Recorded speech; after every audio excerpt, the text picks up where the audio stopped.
Good morning, everybody. So last time we finished off with this idea of Grignard reagents. What are Grignard reagents? Tell me what you know about them. What's a Grignard?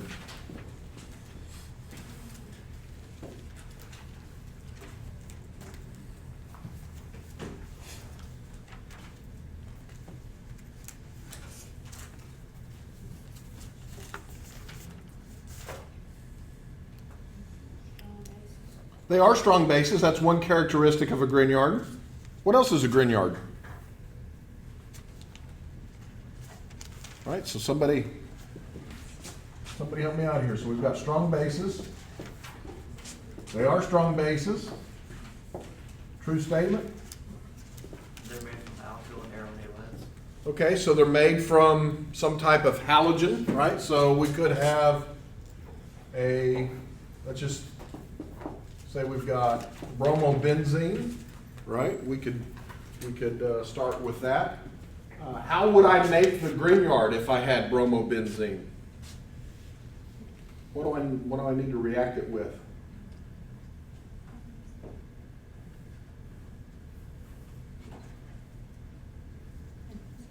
Magnesium. Yeah, I just need some clean magnesium, right? I'm going to use some magnesium metal. And does the solvent matter here? Does matter. What kind of solvent did I teach you all we were using? Diethyl ether. And we abbreviate that as ET2O. Diethyl ether. And it needs to be dry. It needs to be alcohol free. Usually we distill it, make sure it's nice and clean ether. Okay? Can't have any water in it. Okay, and what happens, right, is the magnesium inserts itself between the bromine and the carbon. And so that's how we would make that Grignard reagent. What kind of halogens can I have to do this? Obviously, we can use bromine. What other ones can we use? We can use chlorine, and we can also use, and we can use iodine. We cannot use fluorine, right? Fluorine doesn't work very well, okay? And it turns out that the reactivity increases as you go down the periodic table. Alkyl and aryl iodides make Grignards better than bromides. Bromides make Grignards better than chlorides. What do I mean by better? I mean that it's easier to get the reaction to go, okay? Chlorides, you sometimes have to sit there and boil them and kick them and be patient, and iodide sometimes just go like that. So very good. Why is it important that we keep the ether, that the ether has to be dry? Why is that important?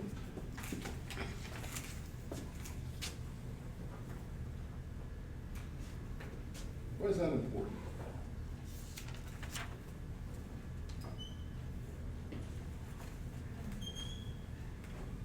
Because compounds with OH bonds won't work. So if it was with water, Okay, it doesn't work, but why? It's true. I'm not stupid. Let's think a little deeper than that. What was it that was said at the very beginning? There were what? They're strong bases. And bases react with what? Oh, nucleophiles. They are nucleophiles. We'll get to that. So hold on to that piece. What do bases react with? They react with acids. What is water? It's an acid. Relatively speaking, it's an acid. The pKa of a Grignard is around 35 to 40. The pK of water is around 16. That's a strong acid when you put the two together, right? And so we don't want any of that around. Now, Rachel just said that these can also function as nucleophiles, right? Remember the rule, all nucleophiles are bases, but not all bases are. This is a case where we have good bases and good nucleophilicity. They are good nucleophiles. They will attack things like carbonyls. And that's what we were talking about here. We were talking about taking a Grignard reagent and reacting it with a ketone to make a tertiary alcohol. And I left you all with this problem to think about over the weekend. Right? Show how we could synthesize this particular tertiary alcohol by 3 different routes. 3 different routes. So, let's draw that. Let's see if this one works a little bit better. So we've got the aromatic ring, right? We've got C, CH3, an OH, and a CH2, CH3. There are 3 different ways using Grignard reagents to make that particular alcohol. Okay, when I'm looking at this molecule, what's the important thing that the Grignard is doing? What kind of bond is it making? What have I harped on an awful lot this semester? Making carbon bonds. Making carbon-carbon bonds, right? So what I need to do is look at different types of carbon-carbon bonds that I have. And I know that where my alcohol is, this carbon has to come from a ketone. I know that. So I could imagine making this carbon-carbon bond, right? How would I do that? I would start off with this Grignard reagent. So let's just do magnesium bromide. We just made that one. And I would react it with a ketone that has all of this piece to it. So it would be CH3, C double bond O, CH2, CH3. Where that carbon is that carbon. That's one way to make that molecule. How else could I do it? Well, I'm not going to focus on this carbon-carbon bond anymore, right? What other carbon-carbon bond could I focus on? Pick one, don't be shy. Can you do that? This one? Yeah, I could do this one, right? I could look at this carbon-carbon bond, right? And so this all would have to be the ketone. So that would be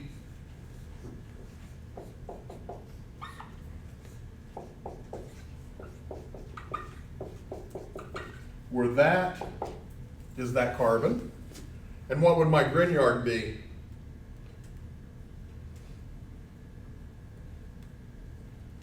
This is all the ketone. So what's my Grignard?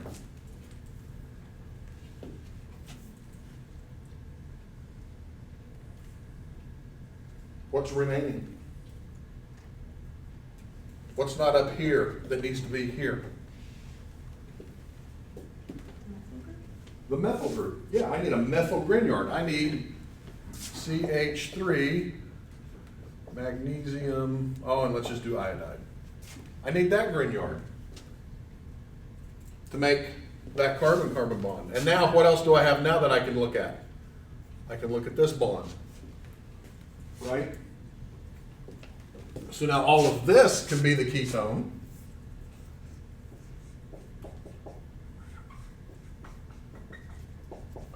Again, where this carbon is that carbon. And now what does my Grignard need to be? All of this is the ketone, so this has to be the Grignard, right? So I need CH3, CH2, Mg, and I don't know, we'll go with chlorine, MgCl.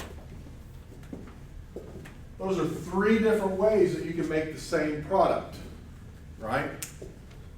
So Barron comes to my lab and I tell him I want him to make this molecule. He goes, looks at my chemicals, and he realizes we have only this ketone. Well, he's going to have to make that Grignard to do it. If he comes into the lab and he says, well, you've got this ketone and that ketone, but we've got this Grignard made, well, we know which direction we're going to go, right? There are more than one way to get to the same product. And it depends on what you're given as to how you can do that, right? So there are 3 separate routes in which we can make that particular alcohol. Now, I'm just going to pick on one of them. Let's take this one. Walk me through how you would actually do the reaction. How do we think of the mechanism?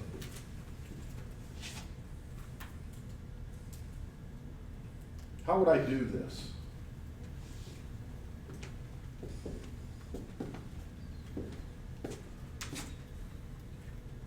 How do we think of Grignards? I told you there was a way that I always thought about them, even though they really didn't exist that way. There really is a carbon magnesium bond, right? But is that bond polar or non-polar? It is polar. And which atom gets more of the electrons, carbon or magnesium? Carbon. Carbon's more electronegative than magnesium, right? So we would expect that the carbon would have some negative charge on it and the magnesium would have some positive charge. And so I just extend that out. And I think of my Grignards as a carbanion. So I'm just going to draw the benzene ring, put my electrons on that carbon, plus MgBr plus. That's kind of how I think about them. It's not how they exist, but that's okay. It works. So I add the Grignard to my ketone. So I've got a flask that's nice and dry. It's under an atmosphere. I've got my ketone and some solvent, probably diethyl ether. And I'm going to start adding my Grignard to that. How will I push the arrows to show that this reaction is occurring on paper? What's happening? Where would I push the arrows from and to?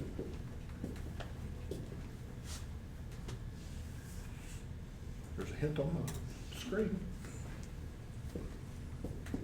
Where do I start? Do I start at the electrophile or do I start at the nucleophile? Where are the electrons? They're at the nucleophile, right? So I'm going to draw the reaction mechanism where I start with the electrons and I'm going to attack the carbon of the carbonyl. And what am I going to break? There's already 4 bonds to this carbon. I can't make a new bond. I got to break a bond while I'm making one. What am I going to break? I'm going to break what part of the double bond? The pi bond or the sigma bond? The pi bond, right? So yeah, I'm going to break that weaker pi bond. I'm going to put those electrons up on oxygen. That's going to give me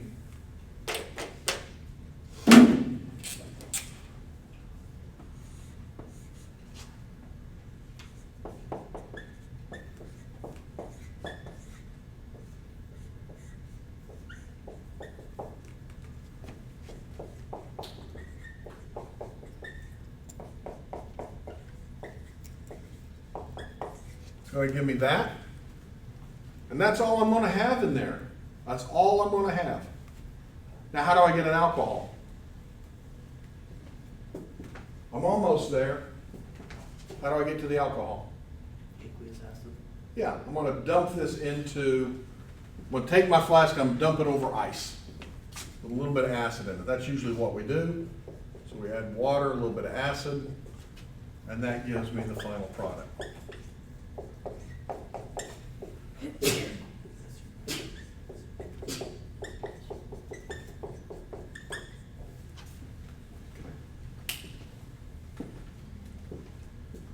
There will be a question on the exam where you all have to figure out the Grignard and the ketone or the aldehyde or whatever to make the alcohol.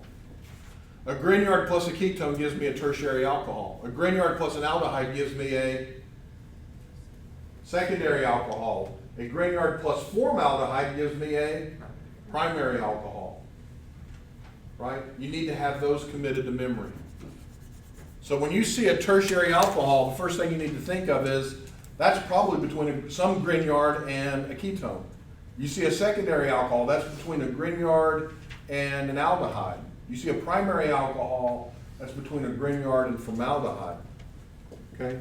That level of understanding needs to come fairly quickly for you, okay, on an exam.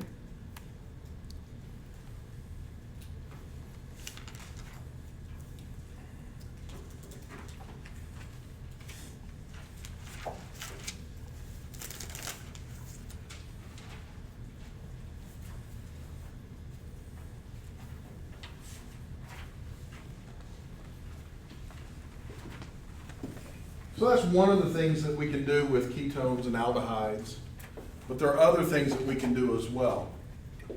We can actually add a variety of nucleophiles.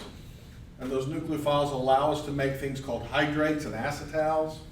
They allow us to form things like imines. We can also reduce them with hydrides. We're going to talk about all of these today. Okay? The good news is I'm not going to hold you responsible for these mechanisms. We'll show you a little bit of it. There's nothing really complicated about it other than there's a lot of steps. But each step is an elementary step. Okay? And these things form very, very easily, but there are a lot of mechanistic steps to their formation.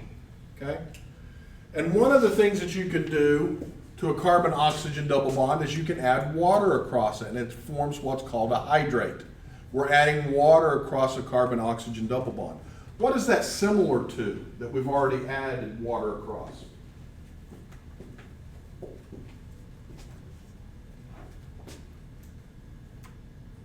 What have we added water across before? Carbon-carbon double bond. Carbon-carbon double bond. And what did we make? If I take an alkene and I react it with water in the presence, I get what? An alcohol, right? I'm essentially doing the same thing here, except instead of a carbon-carbon double bond, it's a carbon-oxygen double bond. I'm adding water across that carbon-oxygen double bond to make an alcohol. But guess what? It's already got an oxygen, so it ends up being like two alcohols. We call this a gem diol for geminal. Okay? So geminal means that the oxygens are actually connected to the same carbon. Notice these reverse arrows in K. What does this mean?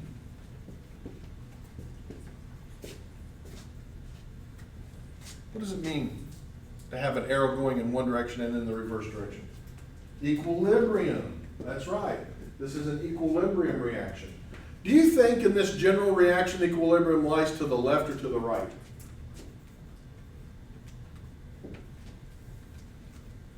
What's that? Do you think it lies to the right? Not a bad guess. Why do you make that prediction?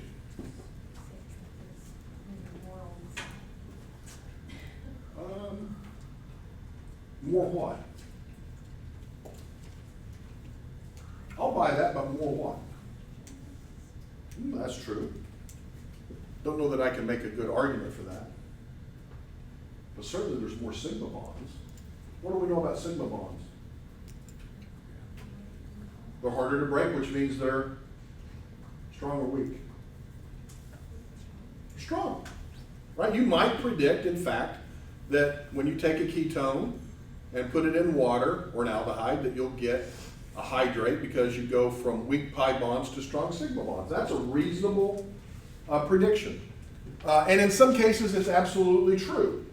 But it depends on the structure of the ketone or the aldehyde. It depends on whether or not it favors the products or the reactants. Okay, so we'll talk a little bit about that. And we measure that by measuring the equilibrium constant. So if the equilibrium constant is much greater than 1, it means that products are favored. If it's less than 1, it means that reactants are favored. So when you look at equilibrium constants, that's what that tells you. Okay? And it turns out that ketones typically don't like to do this, whereas aldehydes do. And it has to do with steric hindrance and all of that kind of stuff. Okay? But we're going to look at some examples here. So here's a few things in line. Okay, in this table. Here's our lowest value, and it's a ketone. That is acetone. What was acetone used for again that we've talked about? Fingernail polish remover, right. So when you're using fingernail polish remover, it's not pure acetone, it's acetone and water. And it will form a little bit of hydrate, but not a whole lot. Okay? It likes to just stay as the ketone. But notice where the aldehydes are. Notice formaldehyde and acetaldehyde. Those values are greater than 1, right? I mean, for formaldehyde, it's 2,000. That's much greater than 1. And for acetaldehyde, it's 1.3. So the products are actually favored in this reaction, right? These aldehydes, when placed in water, favor the formation of the hydrate. And by the way, folks, this is one of the reasons why you get a hangover when you drink too much. Okay? Your liver processes ethanol into acetaldehyde. Acetaldehyde is in the bloodstream. It forms a hydrate. It's taking water from your blood to form the hydrate. That's why you get dehydrated. Okay? It's forming a product. Okay? It doesn't do it as good as formaldehyde, but believe me, you don't want to drink formaldehyde, right? What's formaldehyde used for? Embalming fluid, right? If you've ever dissected a frog or anything like that in biology, you've smelled that formaldehyde, right? It preserves those tissues. You certainly wouldn't want to drink that. Now, if you look at other aldehydes, or excuse me, other aldehydes, when these groups get bigger, what's happening to the value? So this was a methyl group, right? And it was a little bit better than 1. When I add more carbons, is it getting bigger or smaller? Smaller. So what does that mean? More products or less products? Less products, right? It's favoring the starting material, right? So why is that? The more carbon I put around, the more steric hindrance there is, the more stuff that gets in the way, okay? However, if you look at this molecule here, where we don't, on this carbon we have 3 chlorines, what do we know about this? Is that a big number or a small number? That's a big number, right? So putting electron withdrawing groups, things that are electronegative on the molecule, also favor the formation of the product, okay? So even though in all cases you're forming more sigma bonds, right, and you would have predicted that that should go to completion, it depends on the structure, right? It wasn't a bad guess that she made. It was a reasonable guess. It was based on what we know about stability.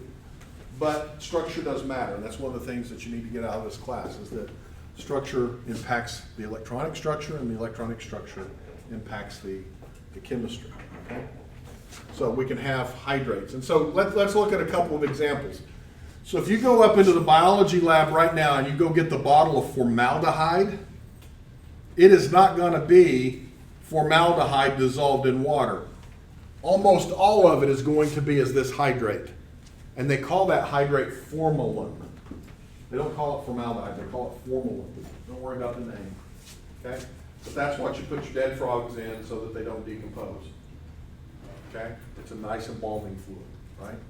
So the fact that it's formaldehyde, it has no carbons attached to it, nothing sterically hindering, it essentially goes to completion. It completely forms the hydrate. Acetaldehyde, given the K value that we looked at before, which was like what, 1.3 was the equilibrium constant? Only 58% of that is going to be forming the hydrate product. Okay? Only 58% of it forms the hydrate product. But again, you drank a little too much beer, your liver processed that into acetaldehyde.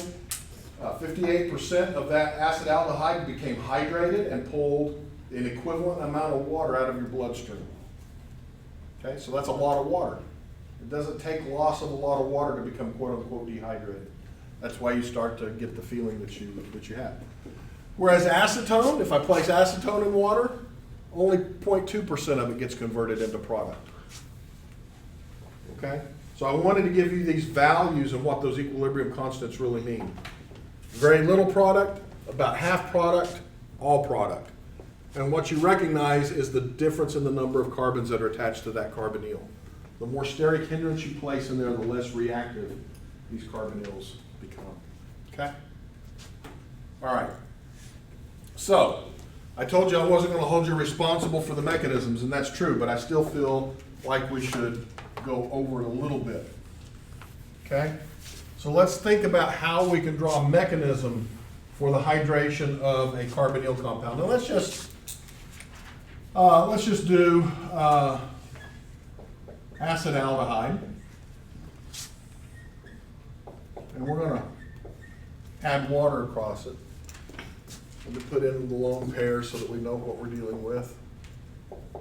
Now, when we were doing hydration of an alkene, didn't we need something else other than just water?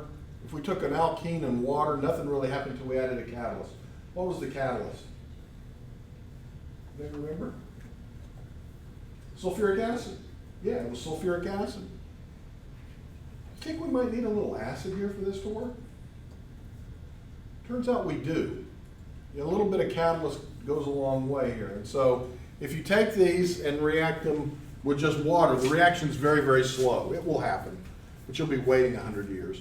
So usually we throw in a little catalytic acid. I'm just going to represent it as H+. Okay, we don't really care what kind of acid it is, just a little bit. And in fact, you really only need a little bit. I mean, when I do these reactions, I will frequently just take my glassware and rinse it with dilute hydrochloric acid and pour it out. And that's usually enough acid that's what's adhered to the walls is enough to make this work. So what do you think is the first step?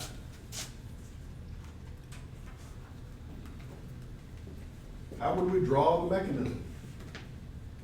What's going to react first? I've got water, I've got some acid, and I've got my aldehyde. What's going to be the first step? What do you think?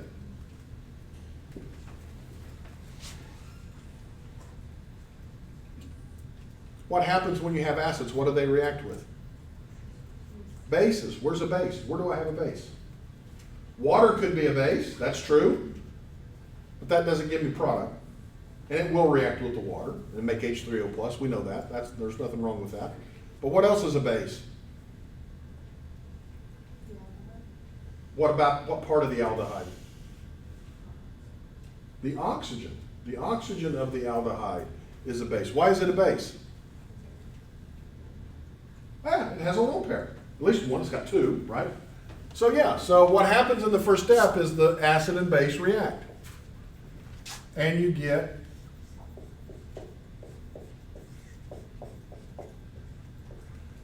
now if I put a proton that was positively charged on this oxygen, what's this oxygen's charge now? Positive, yeah. So I form a positively charged oxygen. This is completely reversible, by the way. It can go back the other way. Okay? Is that going to make the molecule more reactive or less reactive? Much more reactive, right? And so now my nucleophile, which is water, can attack and break that pi bond. That pi bond's even weaker now, right?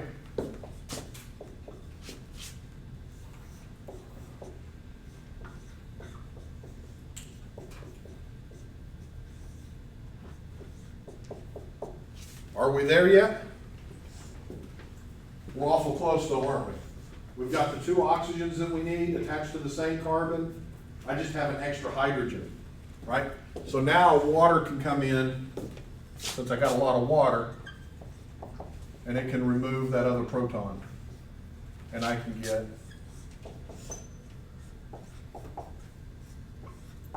the gem diol. And of course I get my H3O back, which is my acid catalyst. I got to get it back, right?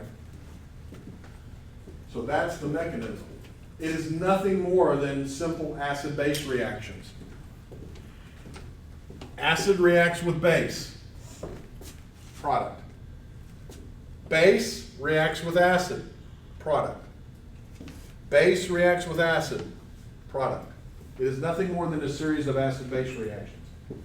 Okay? Your body's metabolism works on a series of acid-base reactions. Your drugs interact with you on a series of acid-base reactions. It is the most important concept in chemistry and in biology, is acid-base reactions. Your DNA forms a coil because it has acid-base interactions. Okay? Acids and bases are very, very important concept. Okay? And so, a lot of little steps there, but none of them are overly complicated. It's just only complicated because you have to put them all together. Okay? Now, as you can imagine, if we can do this with water and a carbonyl, we should be able to do this with an alcohol. Alcohols are nothing more than organic derivatives of water, right? And so that's in fact what we can do. We can take a ketone or an aldehyde and react it with two equivalents of an alcohol and get what's called an acetal. Okay? It is no longer called a hydrate because we're not adding water. It's called an acetal. Okay? And again, we're getting new signal bonds, so you might expect this to favor the product. Okay? So here's an example where you take the aldehyde, we're gonna take methanol, usually, you have to have at least two equivalents, but usually you use that as the solvent, and a little bit of strong acid. This is called tosic acid, don't worry about the structure of it, it is essentially organic sulfuric acid, it's very strong. And you can form this acetal, okay? Plus water. Water is a byproduct. If you go through the mechanism, you'll see why that water has to be a byproduct. We're not going to go through that too much today, okay? But I can go from starting material to product simply by removing the water, and I can shift the equilibrium all the way to the product. What happens if I add a bunch of water, do you think? If at the end of the reaction I just dumped in a bunch of water, what do you think would happen? If I increase the concentration of water, what does that do in Le Chatelier's principle? It goes back the other way, doesn't it? And so I can take acetals, react them with water, and I can get aldehydes and alcohols. These are perfectly reversible reactions. And that's useful, okay? So we can add water across a carbonyl and get a hydrate. We can add alcohols across a carbonyl and we can get an acetal. The mechanism, by the way, is exactly the same. I'm not going to go through it again, okay? And this turns out to be pretty important to make what are called cyclic acetals. Organic chemists make these all the time as protecting groups. Let's say I've got a ketone and I want to do a reaction that the ketone will react with, but I don't want it to react. I want it to react with something else. Well, I need to protect the ketone. And the easiest way to do that is to react it with ethylene glycol and make this cyclic acetal. I no longer have the weak pi bond, right? So I can do the next step of chemistry that I wanted to do, and then I can get my ketone back by simply reversing that reaction, okay? And so this works very well in terms of doing these types of so-called protecting group reactions.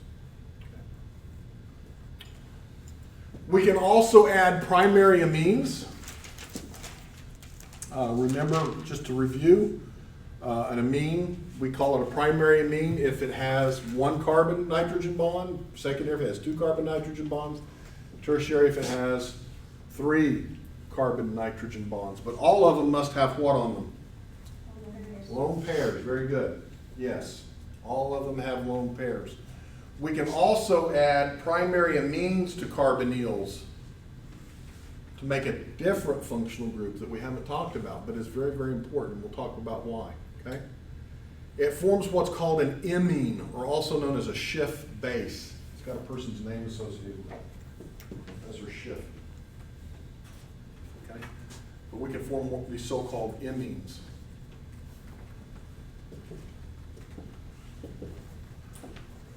Look at that reaction. What's going on? What's changed? The nitrogen replaces the oxygen. That's all you need to know. Wherever you have that carbon-oxygen double bond, you replace the oxygen with the nitrogen of the amine. That's it. Okay, now it goes through this so-called carbonylamine, but that's not stable. It loses water and it forms the imine. Okay? So when you see a carbon-oxygen double bond, all you need to know is look at the amine and just put the nitrogen where the oxygen was. That forms an imine or a Schiff base. I did my PhD work making a lot of unique Schiff bases and studying their properties. Okay? But this is what happens when you react a primary amine with an aldehyde or ketone. Okay? Aldehydes, do you think they're more reactive or less reactive than ketones in this reaction? What do you think? Think the aldehyde is going to be more reactive or less reactive than the ketone in this reaction? You got a 50-50 chance. Take a guess, folks. What do you think? Be brave. What do you think? More reactive or less reactive? Less. Less reactive? Why would you say less reactive? No idea, you just took a guess? Just took a guess. Okay. It's not right. Aldehydes are more reactive than ketones for the same reasons we talked about for the hydrate. has to do with the amount of stuff that gets in the way. Ketones have more carbon that gets in the way of the reaction, and so it slows it down. In fact, ketones will do this reaction, but you have to boil them, you have to wait a long time. I can literally take an aldehyde and a primary amine, dump them together, and the reaction's over. It's that fast. Ketones, quite a bit slower. Okay? They will work though, but it's just a slower reaction. So this is the mechanism. Again, we're not going to go through this in great detail. Okay? But you can just see that these are nothing more than a series of acid-base reactions. Right? In the first step, the base is the amine. The amine attacks the carbon of the carbonyl, so that's the Lewis acid. So it's a Lewis acid-Lewis base reaction. You get this intermediate that undergoes a proton transfer. O minus is a base, NH2 plus is an acid that reacts internally, and you get this so-called carbanolamine. Then that reacts with acid, so on and so forth. All of these steps are reversible. Okay? And it turns out that that's very, very important. Okay? So I'm going to skip that for right now, and I'm going to go to why it's very, very important. The reason why you're able to see this presentation is because of imine chemistry. This is how you see. Okay? And so, in your rhodopsin, I mean, I don't know all the biology here, right? But you've got rhodopsin, and on that, opsin is a protein. Proteins have nitrogen. There is an imine that forms, right? You can see it right here to this piece. And notice that this is a conjugated system, and it's got this cis double bond. And notice that this is crowded. Okay? Do molecules like to be crowded? They do not. But I know that I can't rotate around a carbon-carbon double bond, can I?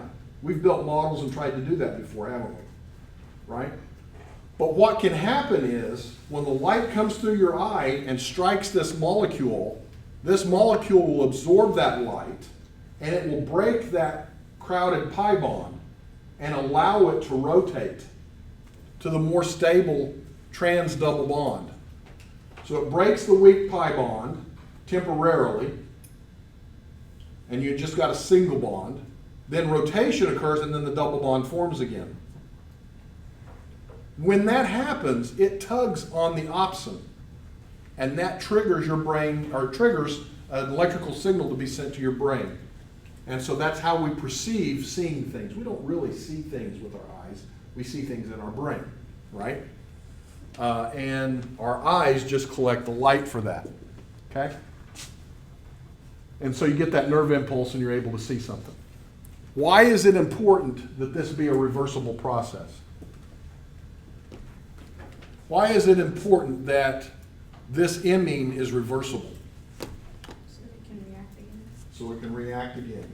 Imagine if that didn't happen. You would have been born, you would have opened your eyes, you would have seen your first light, and then you would have been completely blind. Because everything on that protein would have been converted over to the more stable thing, and it would have been over. But what happens is, once this happens, you've got enzymes in your body that speed this reaction up, okay? That remove this through the reversible process and replace it with this. That happens billions of times a second in your eye, all the time. I'm seeing photons right now. My cis double bond is being converted to a trans double bond. It's tugging on the protein, releasing a nerve signal. My brain is registering that as some image of all you all right now, right? Then these enzymes are coming in, removing that spent antenna, if you will. If you will call it a proton or a photon antenna, something that collects the photons, right? And it's replacing it with something else that I can see again. Chemistry is important. The fact that it's reversible is important, right? If it stopped, we'd all go blind very, very quickly, okay? And so I gave you basically a very dumbed down version of how your eye really works. But that's the fundamental science. That's the fundamental science of it all. And so when chemists are thinking about drugs that can help with certain eye issues, they have to look at this reversibility, because you don't want to permanently alter the rhodopsin proteins. Right? That could cause real problems. So this type of stuff about whether a reaction will go to completion and whether or not it's reversible is extremely important in biological processes. That's the key message here. So what can we do? We can add water across a carbonyl, and what will that make? If we add water, that's called what? Hydrate. That's a hydration. I can add alcohol and make a what? An acetal. I saw somebody mouth it. And I can add primary amines and I make what? Imines. Imines, imines, yeah, we don't overemphasize the I, but imine, right, or a shift base, okay? We can do all of those things by replacing that carbon-oxygen double bond with something else, okay? All right, the last thing that we're going to talk about in terms of aldehydes and ketones is reduction. We can convert an aldehyde or a ketone into an alcohol. So let's just pick on this ketone. And I can reduce it.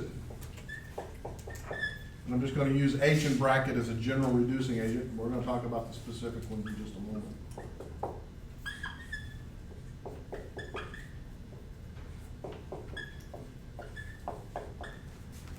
What have I added to that molecule? What have I taken in the starting material? What have I added to make that alcohol?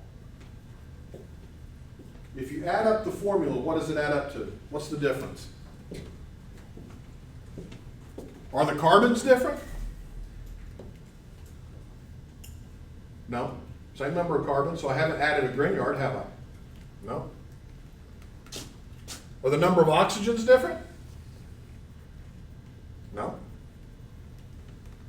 Are the number of hydrogens different? They are. By how many? How many more hydrogens does the product have than the starting material? 2. What is H2? It's hydrogen, isn't it? It's hydrogen gas. And remember, we could add hydrogen gas across a carbon double bond if we used a catalyst, right? What were those catalysts? Palladium, platinum, nickel. I told you there were others, but those are the common ones, right? We can do that. And it turns out that you can do that with carbonyls too. You can actually take a ketone and you can take hydrogen gas and you can take palladium, platinum, or nickel and do that chemistry. But palladium and platinum especially are very expensive, right? And so if we had a cheaper way to do it, it would be nice. And in fact, we do with ketones and aldehydes. We can use these two reagents.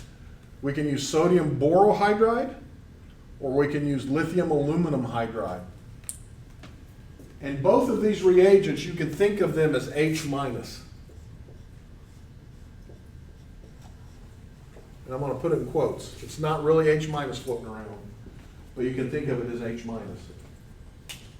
And so you can imagine this H minus attacking as a nucleophile and breaking that weak pi bond.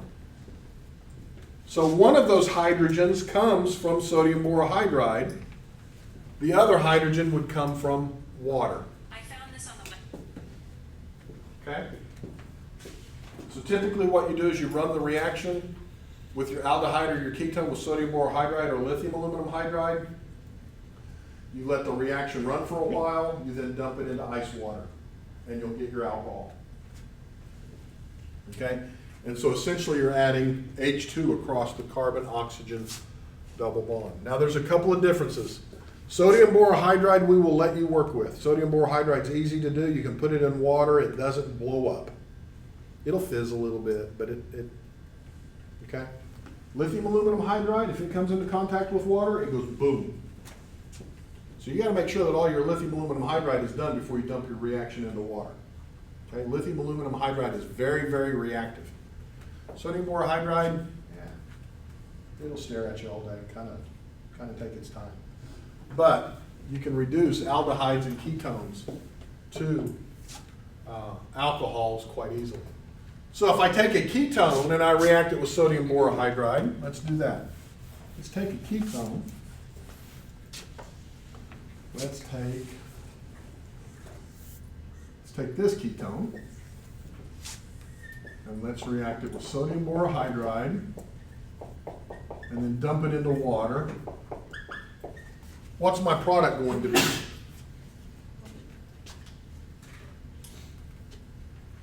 Help me draw the product.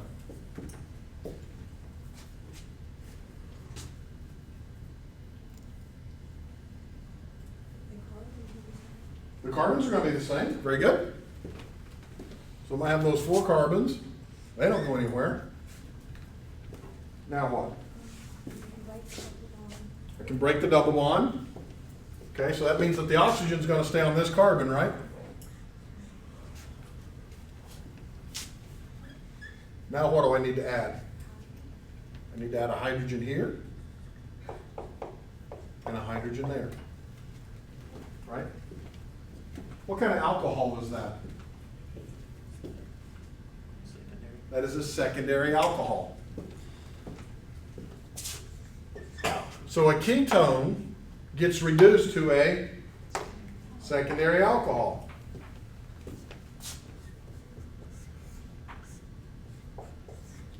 Let's do the same thing now with an aldehyde.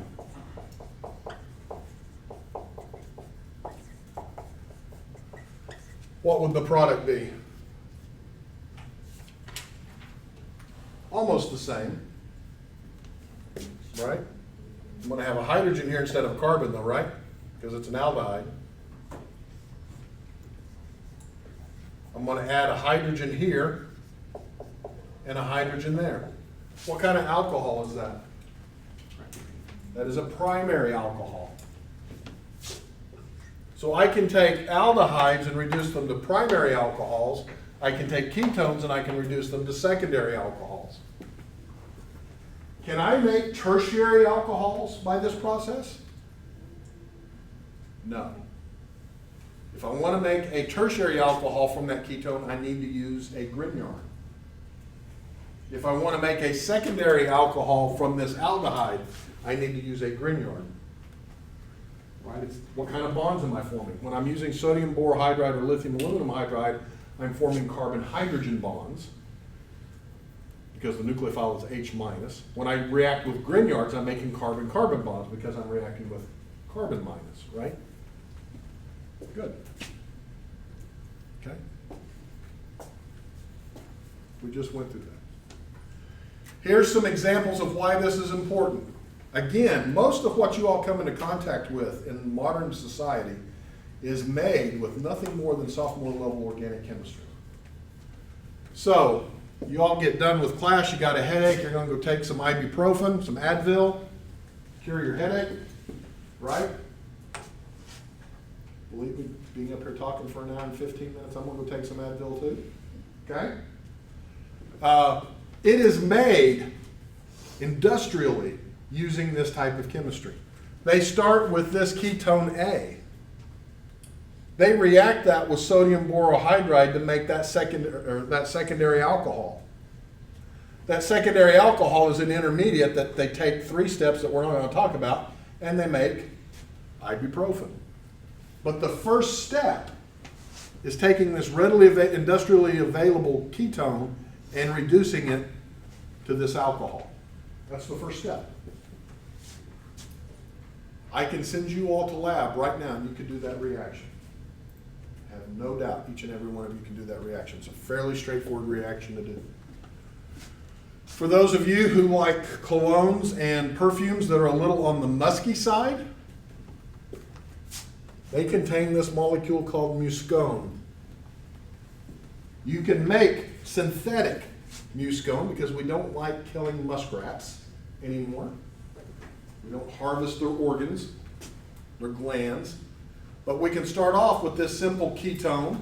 We can reduce that ketone to the alcohol using sodium borohydride to get this alcohol, which then through 4 additional steps, again, that we're not going to talk about, forms the nice smelling musk odor.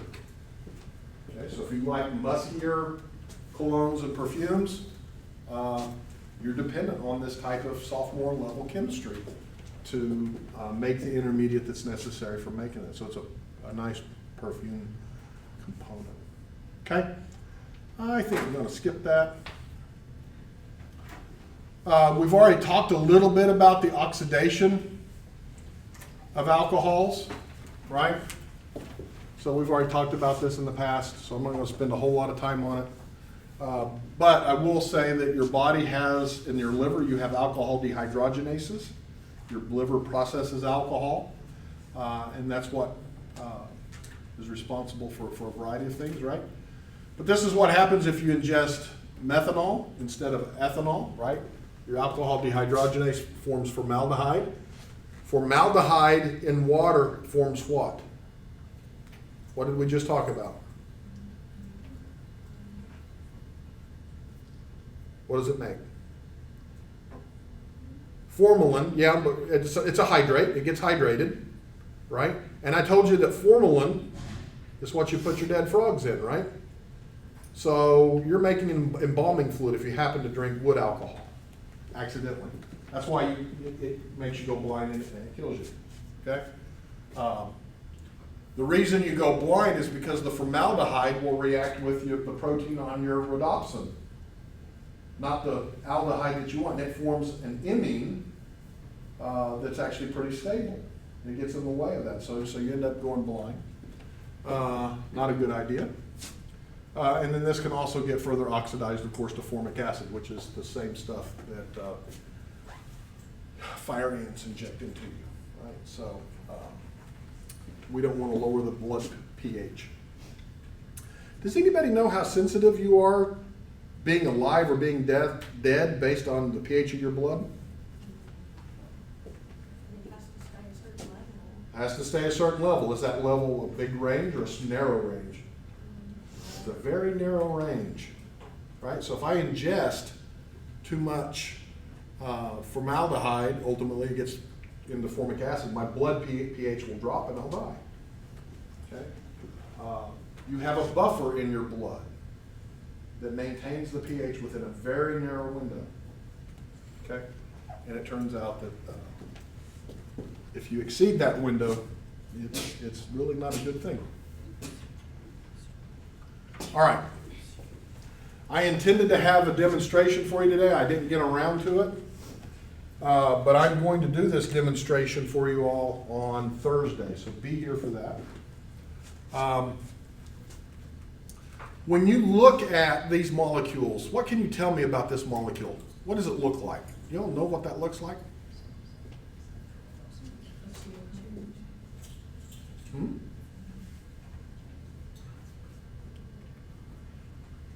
Anybody know what that is?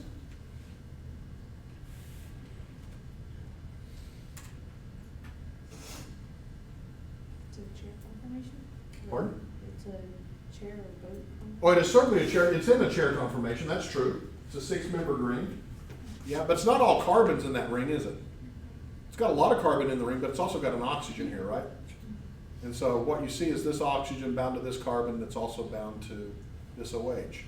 Right? This kind of looks like an acetal that we've talked about, except instead of 2 alcohols, it looks like it's just got an OH and then an ether.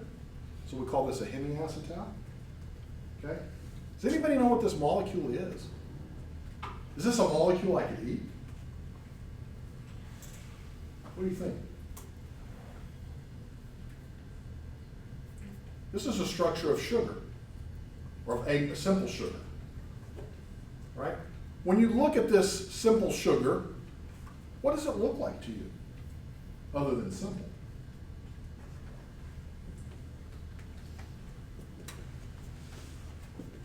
I mean, we're only dealing with 1, 2, 3, 4, 5, 6 carbons. We're dealing with 1, 2, 3, 4, 5, 6 oxygens, and we're dealing with 1, 2, 3, 4, 5, 6, 7, 8, 9, 10, 11, 12 hydrogens.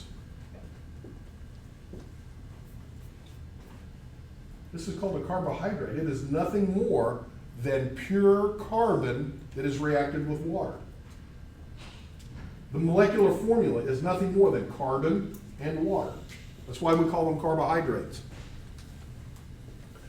But this simple sugar, how many chiral centers do you think it has? Well, there's one, there's one, there's one, there's one, and there's one. Right? We got a lot of chiral centers in this form. This is a reversible reaction. Just like the acetal is reversible, so is the hemiacetal. And we have what's called the hemiacetal form. And when you all get to biochem, they're going to talk about sugars being in the open or closed form. When they're in the open form, what's different about the functional groups in the open form versus the hemiacetal form? What's the functional group difference? I've got a carbonyl here, don't I? Is that a ketone or an aldehyde?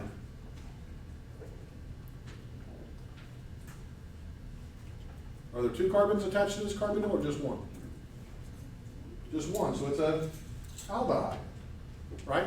So this is called an aldehyde. This is an aldose. You're going to learn that, okay?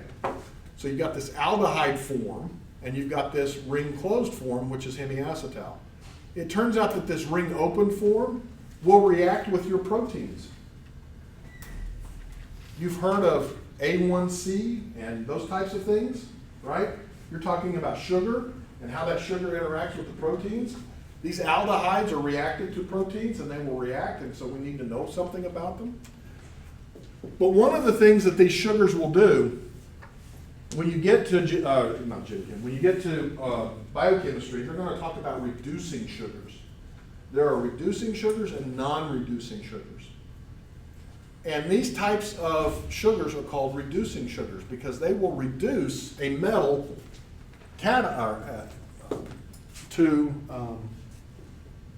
to its metal, okay? This is called the Tollens test for reducing sugars. So if I take an aldehyde, in this case it could be the open form of a sugar, and I react it with this so-called Tollens reagent, which is nothing more than silver nitrate mixed with a base and ammonia, okay? And you can take silver, which is in the +1 oxidation state, and you can get the electron that you need from the aldehyde, and you can make silver metal.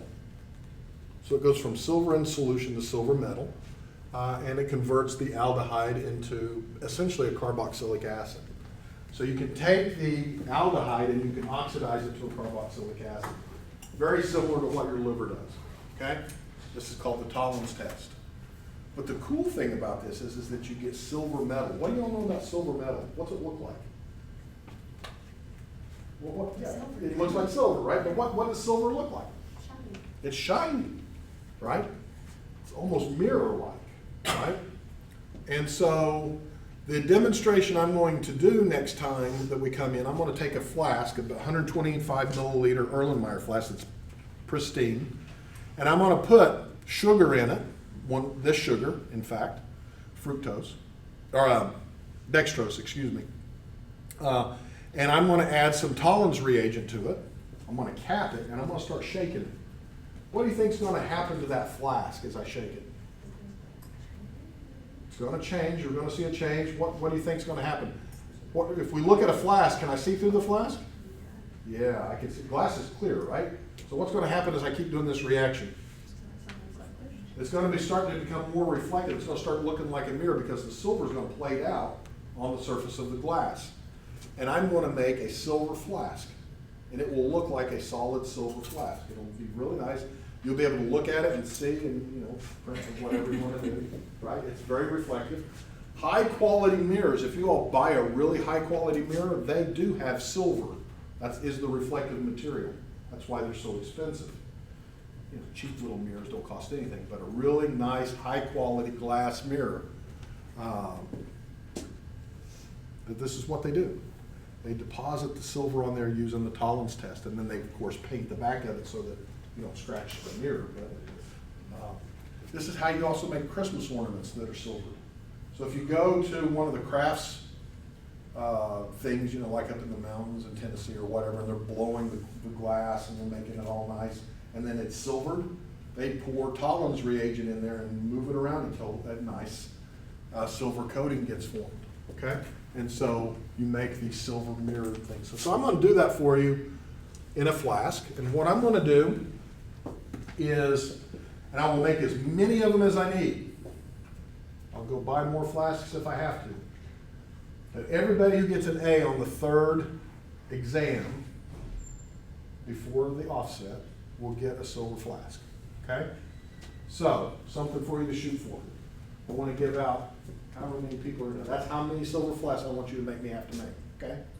But I'm going to make one here in class, and you're going to get to see it, and I'll pass it around, and you'll see that it really does form a nice silver mirror. And it's an important thing in biochemistry because you will need to know the difference between what a reducing sugar does biochemically and a non-reducing sugar does.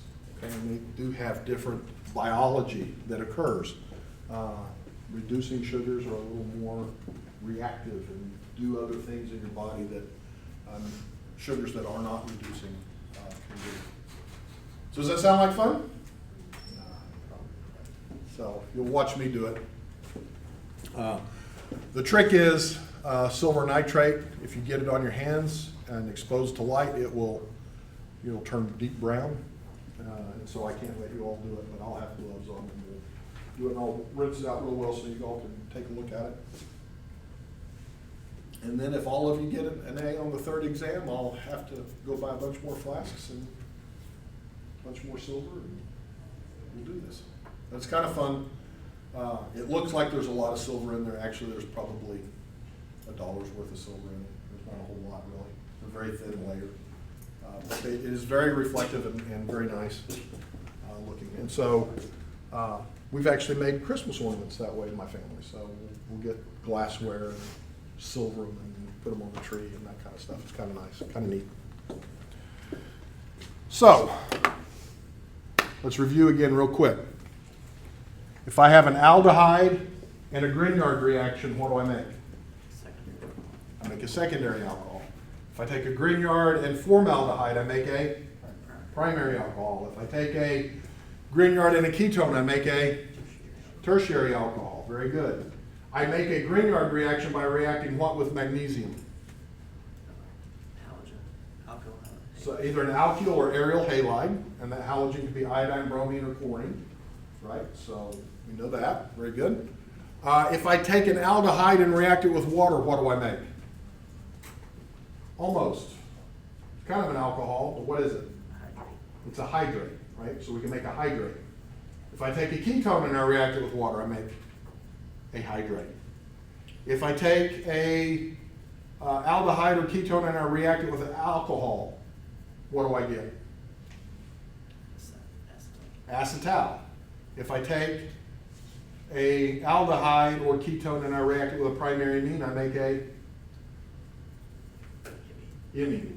Yep, very good. Very, very good. And if I take a reducing sugar and I react it with Tollens reagent, I get a silver mirror and a carboxylic acid. Okay? The organic product is a carboxylic acid, but the stuff that's going to wow you is the silver mirror. You're not going to be interested in the carboxylic acid at all. Okay? So, we are awfully close to the end of the semester. We have one more exam that will be next week, right? On May the 2nd, I think. I can't believe we're already at the end of April.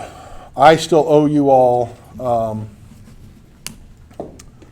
a grade from last week's quiz. I have not graded those yet, but I will get that to you, I promise. We will have a review session for this upcoming exam. I haven't decided when that's going to be yet.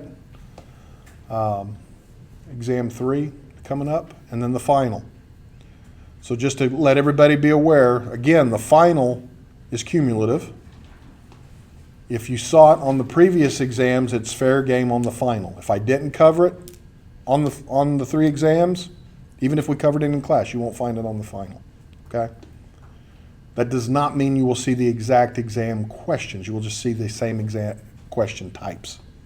Okay, so if I gave a problem where you were reducing an alkyne to a cis alkene, That's fair game on the final, okay? So all of those types of things. We will finish the third exam, but then we have one more lecture, I think, where I've got to cover quite a bit of material that a couple of questions from that will be on the final exam. But I'm not going to focus on that material on the final, just to be a couple of questions, okay? And that's the material, believe it or not, all of the stuff that we've been working for leads up to that one lecture, which will be what they expect you to really go into biochem knowing when we go in there. So that includes amino acids and proteins and peptides. We just did not have time in this class to cover carbohydrates other than what we're talking about here. You'll learn more about that in biochem. But there's a lot of rich organic chemistry with carbohydrates, and we just learned the Tollens test. That's all we've learned with it, okay? But you've learned a lot of mechanisms that lead to things like carbohydrates and other things that you're going to need to know for biochem. So, for today's quiz, I want you to turn in 11.32, 1132.